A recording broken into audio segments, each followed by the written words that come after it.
Budget নিয়ে বিস্তারিত আলোচনার জন্য স্টুডিওতে আছেন সহকর্মী সাইফুল ইসলাম, যাচ্ছি তার কাছে। সাইফুল, শুরুতে আপনাকে স্বাগত জানাচ্ছি এবং আমরা দেখতে পেলাম যে অর্থমন্ত্রী এর মধ্যে বাজেট বক্তৃতা তিনি শুরু করেছেন। তিনি ধাপে ধাপে জানাচ্ছেন যে কোন আসলে সরকারের যে বাজেট, যে 24-25 অর্থ বছরে যে বাজেট যেমনটি হতে যাচ্ছে তিনি সবকিছুই বিস্তারিত তুলে ধরছেন।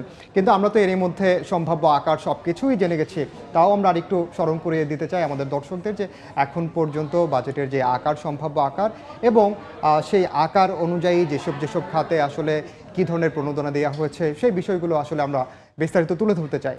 ধন্যবাদ ইনান। আসলে আমরা যতটুকু জানি যে প্রায় 9,07,97,000 কোটি টাকার মতো এবার বাজেটে কিন্তু প্রস্তাবিত একটু পরে পেশ করবেন, যেটা এখনও পর্যন্ত চলমান। তবে এর ভিতরে কিন্তু সরকারের যে নানা খাত থেকে আয় বা ব্যয়, কোন খাতে কী পরিমাণ ব্যয় করবে সেটা কিন্তু পুরোটাই যে আগামী অর্থ বছরে যে এক বছরের মধ্যে কোন জায়গায় কতটুকু ব্যয় করবে, আয় করবে, সেটা হিসাব নিয়ে কিন্তু এই বাজেটটা কিন্তু আলোচনা হচ্ছে। তবে আমরা যদি একটু আয় আকারটা একটু যদি দেখি, আমরা দেখতে পাচ্ছি 9,97,000 কোটি টাকা। এর ভিতরে কিন্তু মূল্যস্ফীতি কিন্তু আমরা গত অর্থ বছর যেটা 6% কিন্তু ধরা হয়েছিল, এবার কিন্তু আরও 0.5 বা 5% আমরা কিন্তু বলতে পারি বেশি। এর পাশাপাশি কিন্তু আসলে জিডিপি প্রবৃদ্ধির যে বিষয়টা সেটাও কিন্তু 6.75% আমরা দেখতে পাচ্ছি। তবে এর ভিতরে আপনি একটু আগে যে কথাটি বলছেন যে আসলে এই যে আকারের পরবর্তী যে বিষয়টি আসে, এই যে আকার থেকে কোন খাত থেকে কত টাকা সরকার আয় করবে, বিশেষ করে আমরা এনবিআর থেকে বলতে পারি যে রাজস্ব আদায় করবে, সেটা প্রায় 5.5 লাখ কোটি টাকা অ্যামাউন্ট আসলে ঘাটতি থেকে যায়, যে শুধুমাত্র যে রাজস্ব থেকে যে ধরনের মানে আয় করার একটি উৎস রয়েছে, আবার যে ঘাটতি থাকে সেটাও একটু আসলে দেখার বিষয় রয়েছে। যে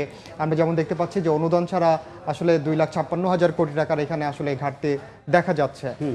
এখন যেটা দেখতে পাচ্ছি আসলে অনুদান ছাড়া যেটি, আর আরেকটি হচ্ছে বৈদেশিক ঋণ। এখন অনুদান ছাড়া ওভারঅল যে হিসাবটা কত টাকা সরকার যে ঘাটতি আছে সেই ঘাটতিটা এখানে আছে। এর ভিতর থেকে বৈদেশিক ঋণ থেকে তারা প্রায় 95,100 কোটি টাকা নিতে পারে। এর পাশাপাশি হচ্ছে যে এনবিআর যে লক্ষ্যমাত্রার চেয়ে বেশি যে টাকাটা থাকে, যেহেতু 4,80,000 কোটি টাকা এনবিআর, যেহেতু 5,00,000 সাড়ে 5 লাখ কোটি টাকা রাজস্ব আদায়ের লক্ষ্যমাত্রা, এই যে টাকাটা থাকে সেটা কিন্তু টেন্ডার থেকে শুরু করে বিভিন্ন জায়গায় যে সরকারি খাতে যে বিভিন্ন ধরনের প্রণোদনা থাকে বা টাকাগুলো যে জায়গা থেকে উৎসর যে টাকা নেওয়া যায় সেই জায়গাগুলোতে কিন্তু রাজস্ব আহরণ করতে পারে। এর পাশাপাশি আমরা যত করেন যে ব্যাংকিং খাত থেকে দেশের বা দেশীয় যে উৎস আছে সেই উৎস থেকে কিন্তু সঞ্চয়পত্র বিক্রি করে বা বন্ড ছেড়ে কিন্তু টাকা কিন্তু সরকার নিতে পারে, যেটি হচ্ছে আমরা বলতে পারি যে এই যে অংশগুলো থেকে টাকা নিয়ে সরকার কিন্তু যে বাজেটের যে ঘাটতি বা ওভারঅল সবকিছু মিলাই কিন্তু আবার কিন্তু সাধারণ মানুষ কিছু দিকে আসলে তাকিয়ে থাকে যে আসলে সরকার কোন কোন খাতগুলোতে ভর্তুকি দিচ্ছে, ভর্তুকি দেওয়ার মতো তাদের আসলে কোন কোন বিষয়গুলোতে প্রণোদনার আমরা যে কথাগুলো বলি আমরা সেটি একটু আসলে দেখে আসতে চাই। এখানে যেটা দেখতে পাচ্ছেন ভর্তুকি প্রণোদনা, এটা কিন্তু প্রায় 1,33,000 কোটি টাকা। এর ভিতরে কিন্তু আসলে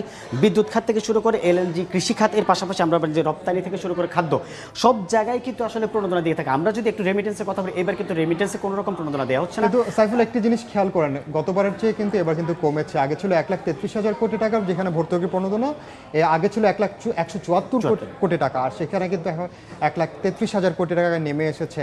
আর খাত ভিত্তিকও তো আমরা আসলে একটু দেখতে পারি যে আসলে খাত ভিত্তিক যদি আমরা বলি আসলে যে এই রপ্তানির যে বিষয়টা, রপ্তানির ক্ষেত্রে কিন্তু আসলে আমরা দেখতে পাচ্ছি প্রায় 1,200 কোটি টাকার মতো কমিয়েছে। কিন্তু আসলে এই খাত ভিত্তিক আসলে যেটা হয় যে রপ্তানির ক্ষেত্রে কিন্তু দেশের যে ব্যবসায়ীরা আছেন তারা কিন্তু প্রোডাক্টগুলো তারা কিন্তু দেশের বাইরে কিন্তু সেল করার পরে কিন্তু দেশের বাজারে কিন্তু প্রোডাক্টগুলো আসে। তো সেক্ষেত্রে তারা বরাবরের মতোই চায় যে ডলারের দামটা বাড়ুক, ডলারের দামটা বাড়লে তারা তাদের রপ্তানি যে আয় সেটা বেশি আনতে পারে। তবে সেক্ষেত্রে আমরা দেখতে পারি যে রপ্তানি যে প্রণোদনা সেটা কিন্তু পুরোপুরি কমিয়েছে। এর পাশাপাশি কিন্তু অন্যান্য খাতে যদি আমরা একটু বলি যে বিদ্যুৎ খাতে কিন্তু কমিয়েছে। অন্য দিক থেকে আমরা যদি এই রেমিটেন্সের কথাই যদি আমরা একটু বলি, এখানে কিন্তু আমরা দেখতে পাচ্ছি প্রায় 9,025 কোটি টাকা। এর পাশাপাশি কিন্তু হচ্ছে এই চলতি বছরে কিন্তু সেটা দেওয়া হয়েছে 7,825 কোটি টাকা।